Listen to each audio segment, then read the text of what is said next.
I've been thinking a lot recently about language. Yeah. And how our language, how we develop language first off at the beginning, because you think about all these civilizations and the words they use, right? Like how did they even think of it, and the sounds and the phonics and all these things, and like how we've kind of developed in today's age. Yeah. And the role language plays in knowledge, right? Because I think whatever future we have, language and knowledge are linked, right? The language just of the past and how they wrote down and how we can interpret it or can't interpret it has led to the knowledge which we can decipher. That's like I was talking about before, right? But the question I wanted to ask you is that, for example, when we think about places like the Library of Alexandria and all the information that was burnt down, right, and how we've kind of now built our civilizations on the back of the lack of the knowledge that we have. Yeah. How do you think how do you think language evolves over time, and what role do you think that plays in our accumulation of knowledge?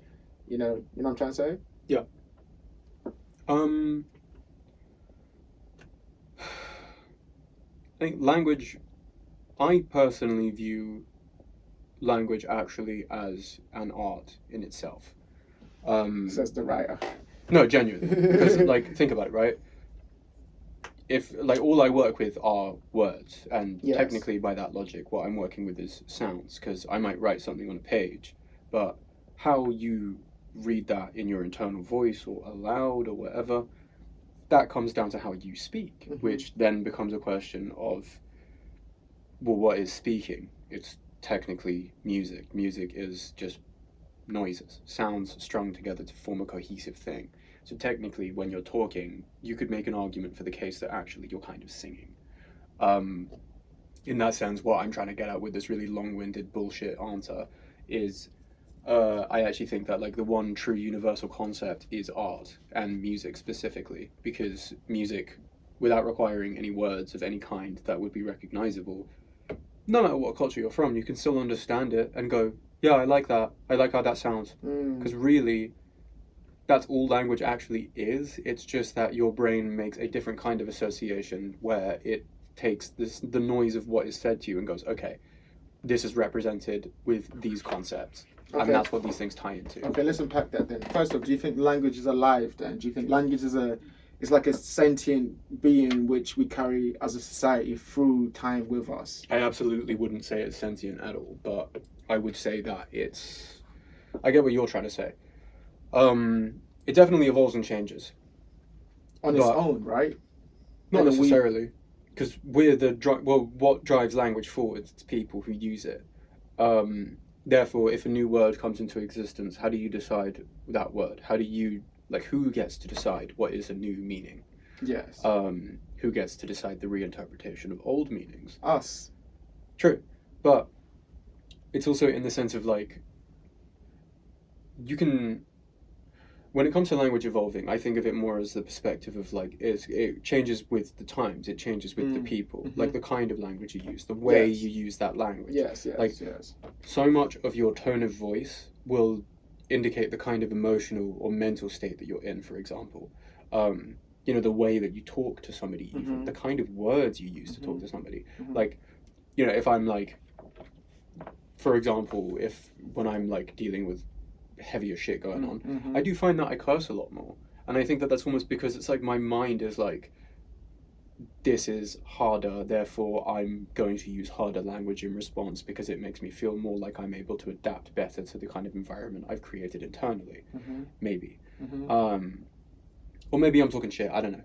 But I think that strikes a chord though, and I think I can relate to that. Because it's also, think about like how words are spoken when you sing even as well then, if you wanted to go like that. Or like, let's say with art, like visual art, right? You're a painter. The kind of brushstrokes that you make indicate how you were feeling at the time of painting it, even the kind of colors you use, the way that you like what you focus on in the scene, things like that. Like, all of these things are essentially capturing moments in time with words, but equally those words are in themselves moments in time because they form a time capsule of how did people communicate with each other back then.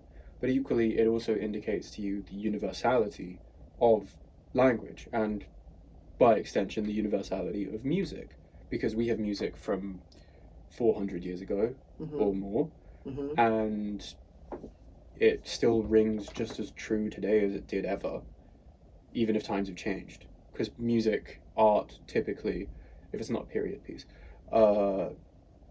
usually it does speak to this almost timeless aspect of language. So okay, I want to get to that in a second. About I think that's what the makes humans musicality. timeless.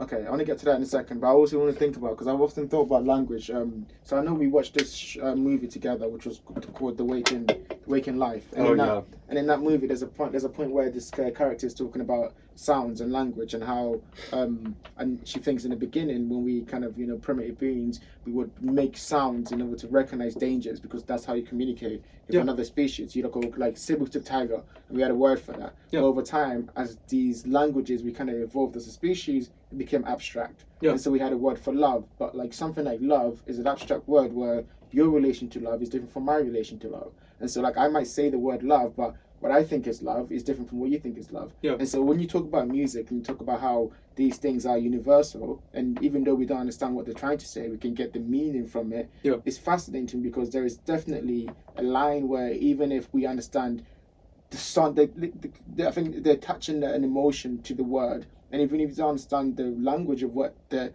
is trying to exactly say, you can understand the emotion, because again, we're trying to like send that energy wave to you about, okay, this is what I'm trying to say. Do you understand? Do you comprehend?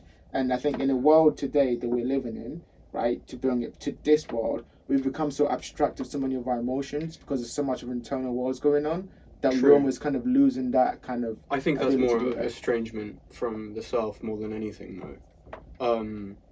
Because, like, for example, even with, let's say, you meet somebody and you literally do not speak the same language, and you cannot at all fathom how you are going to communicate something to them. But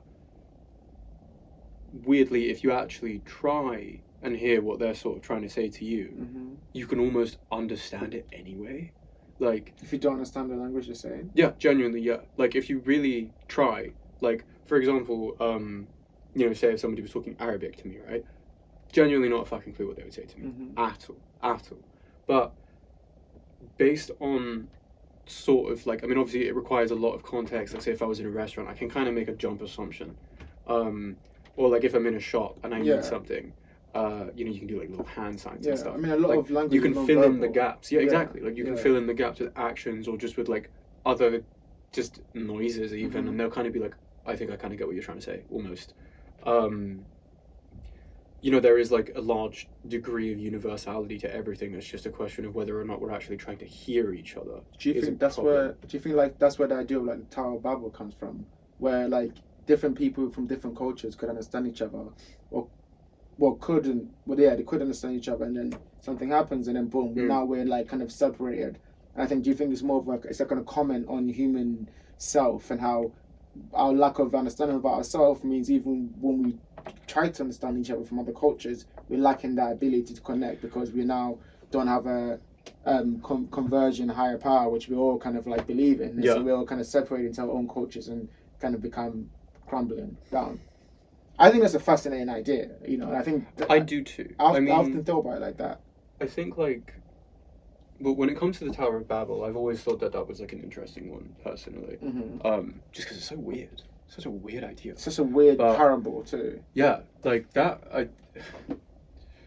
But then also at the same time, I think like, I don't know what really it was trying to get comment on specifically. I mean, or at least I can't come up with anything off the top of my head. But what I do think it might have been trying to indicate, maybe, because to me, the way that I choose to interpret that idea is like, it sort of follows on from that thing that I was talking about earlier, where I think that actually like the universal language is actually music. So in that sense, what it could have been is that, have you ever heard of this thing called the Akashic Records? I have not. Okay. I've seen the anime. Is it? It's an idea. Akashic Records. Yeah, okay. Well, crazy. It's not great, but yeah. Yeah, it's a thing that doesn't exist, so don't worry. But it's an idea. The idea is basically like, it's the quite literally the music of the universe. Because God, we can go into so much esoteric bullshit. Okay, look, please do. Maybe next time. No, go into the esoteric. What do you mean the music of the universe? We'll be here for What do you mean the universe? If we're just talking about that, what I mean by that is like, everything moves in waves, right? Yes. And it appears almost that everything kind of existence itself is kind of like fluid. You have to imagine it like that. Yes. And what the Akashic records are is like the ripples on the surface, the ripples that we can see. And if you're going down that sort of analogy here, it's the sound of the universe, the true sound of the universe.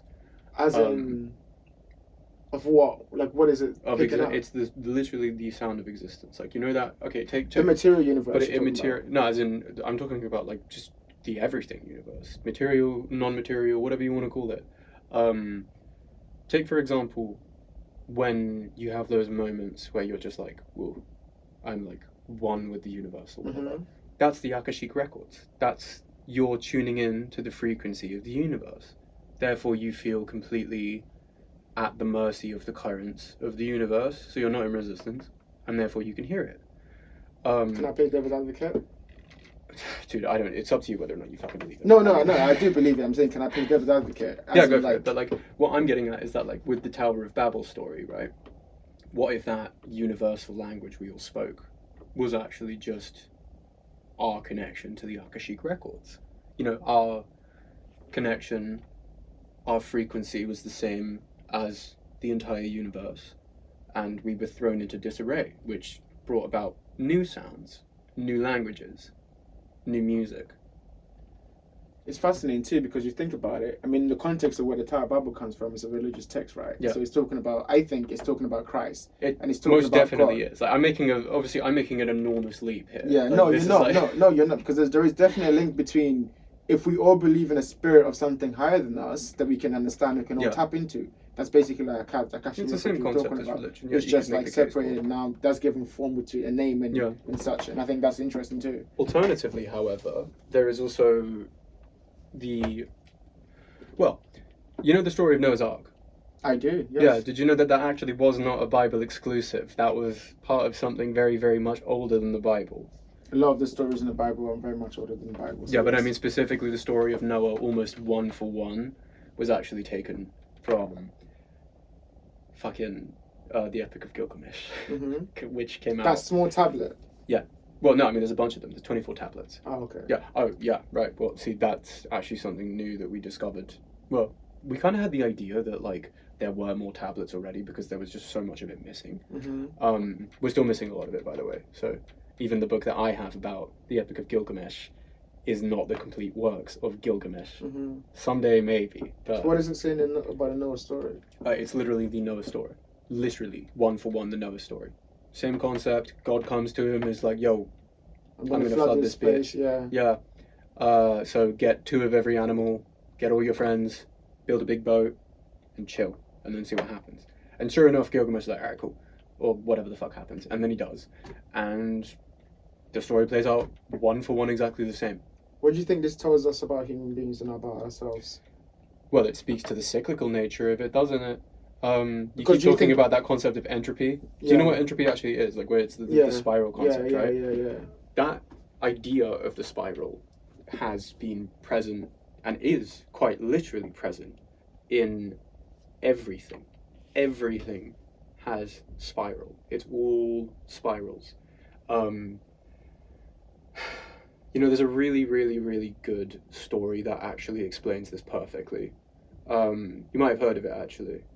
Well, maybe not. It's not that popular. So this tiny little story called JoJo's Bizarre Adventure. It's like the whole thing, like actually in JoJo's, it's actually almost making a case for like the origins of everything, and it's told across all 9 parts, which is what makes it so fucking brilliant. Like, bro, I could talk for hours about this. I know, but I don't want to get sidetracked. No, of course. What I'm getting at there is like the spirals concept. The spirals concept in JoJo, you can literally see how it's evolved and been present since the very beginning. Harmon, spirals, ripples. Then it transforms, and it becomes something else.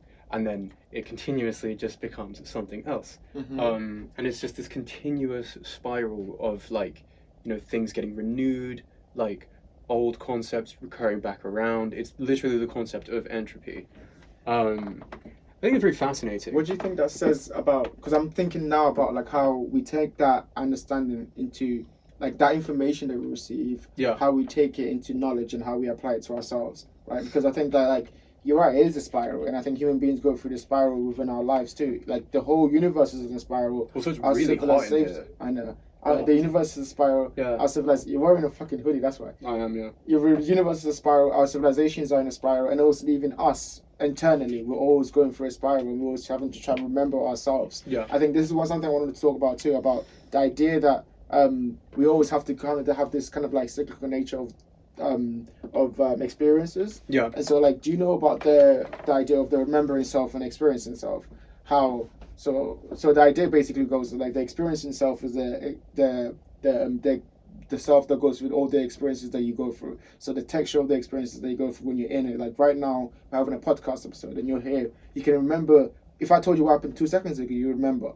But if after this, we went home and did whatever, and then 2 weeks later, I asked you to record this moment, that's your remembering self now looking back at this moment with that perspective of whatever's happened within that 2 weeks, however it ended, or however you think of it. And we've talked about this before, about how your mood and your experiences that you're going through can dictate this. Oh, yeah. And so it's like those two ideas, the information that we receive over the time period that we go through will affect how we remember the experiences. So the question I have for you the mood is, you're in at any given moment, not to cut you off, but just like the mood you're in at genuinely any moment could drastically affect the way that your mind chooses to remember something as well, which I also find is really weird. Like, my brain will actively warp events in my mind if I'm feeling a certain type of way. And then when I kind of chill out a bit and stop acting like an angry child, my brain is like, no, this is what actually happened. I just decided to tell you this so that you were more angry about it in the moment. You dumb bitch. So here's a question. Here's the question I had basically.